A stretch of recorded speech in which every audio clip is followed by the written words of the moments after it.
Hiya Hive, this is Melissa from designsbylittlebee.com, and today we're going to do a quick tutorial on this fun little ribbon looped button key fob. So the first thing you're going to do is hoop your stabilizer. I'm using my Durkee Easy Frames, so I've got mine clipped. In my opinion, tearaway or cutaway doesn't matter. You can probably see that I'm using just a scrap that came from the end of another project that I did. You will need one piece of ribbon approximately 2 inches long. I'm actually using fold over elastic because that's all I can find in my office right now. You need a couple of scraps of either felt or vinyl, 2 inches by 2 inches, one for the front, one for the back, and a piece of any kind of cotton fabric. Because this is a raggy edged fob, it will fray at the edges. So keep that in mind and use a cute piece of cotton, also approximately 2 by 2 inches. So you hoop or clip your stabilizer, and then you stitch the first step, which is that little running stitch right there that you see. That is the stitch to show you the placement for your ribbon loop. Then you're going to take your piece of ribbon or elastic, as I have. You're going to fold it in half, and you're going to put the folded part at the top of your fob or outside of the design, and the raggy side is going to be facing the inside of your key fob.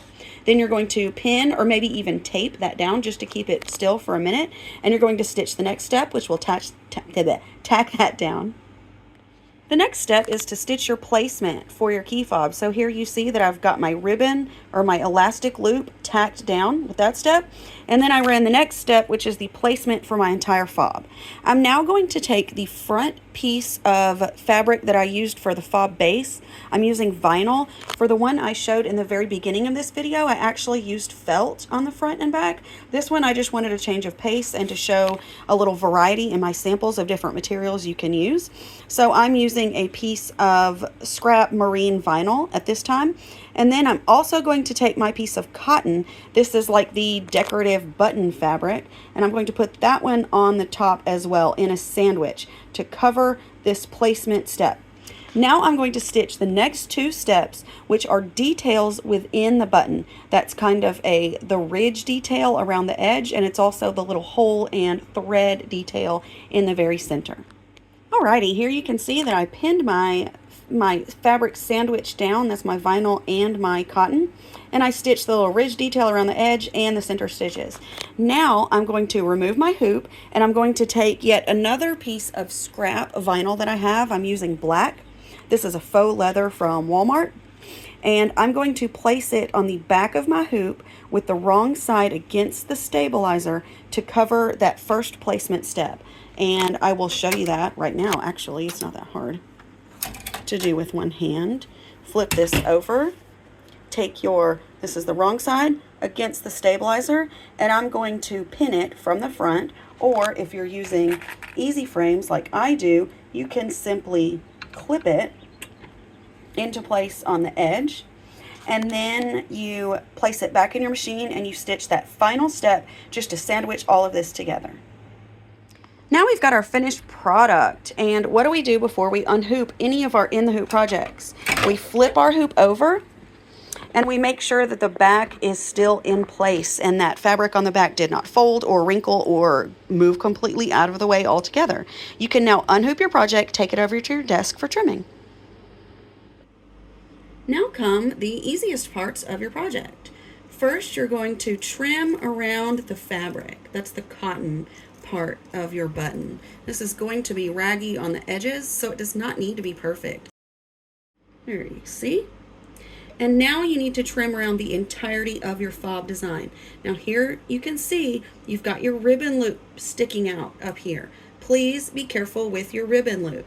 So what I like to do is I like to pull it backwards like this out of my way, and then I trim around. Actually, I use my regular Kai scissors.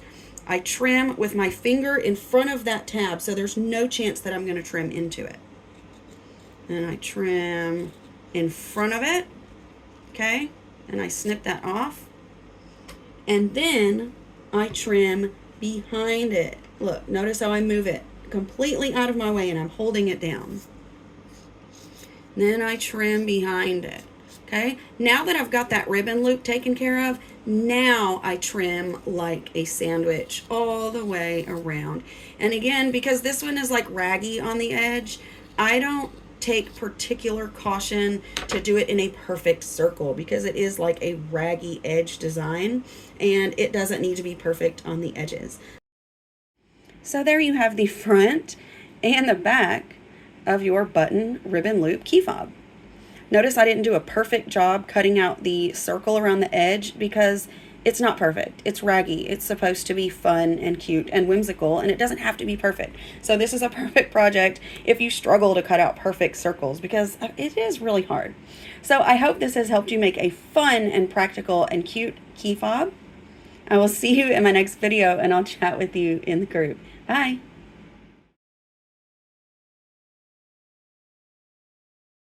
So first we hoop our stabilizer, stitch the placement for the ribbon or elastic loop, place that down and pin or tape it, tack it down, stitch the placement for your fob, put down whatever fabric or material you are using for your fob, stitch the steps detailed in your step list, remove your hoop, flip over, put the backing fabric on, pin or tape, stitch the final outline for the fob, then after checking to make sure that everything is correct, remove from hoop and trim very carefully, making sure not to cut your ribbon or elastic at the top.